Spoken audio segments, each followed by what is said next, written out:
CMR రైస్ను త్వరితగతిన పూర్తి చేయాలని సత్యసాయి రైస్ మిల్, శ్రీధర్ ఇండస్ట్రీస్ను జిల్లా కలెక్టర్ ఆకస్మికంగా తనిఖీ నిర్వహించారు.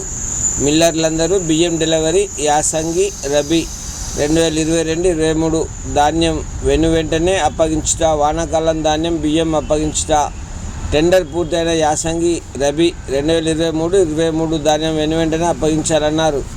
ఈ సందర్భంగా జిల్లా కలెక్టర్ రాహుల్ రాజు మాట్లాడుతూ జిల్లా పౌర సరఫరాల శాఖ పనితీరు ఆదర్శనీయంగా ఉండాలని, రబీ 2021-22, ఖరీఫ్ 2021-22 ధాన్యం బియ్యం అప్పగింతలు పెండింగ్లో ఉన్న మిల్లర్ల ఏప్రిల్ 30 తారీఖులోగా డెలివరీ పూర్తి చేయాలని, అప్పటికి పెండింగ్లో ఉన్న మిల్లర్లపై కఠిన చర్యలు ఆదేశాలు జారీ చేస్తామని హెచ్చరించారు.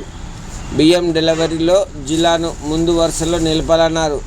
జిల్లా కలెక్టర్ వెంట జిల్లా పౌర సరఫరాల శాఖ అధికారి బ్రహ్మారావు, జిల్లా manager civil supply Harikrishna, Praneetha, Sadiq తదితరులు పాల్గొన్నారు.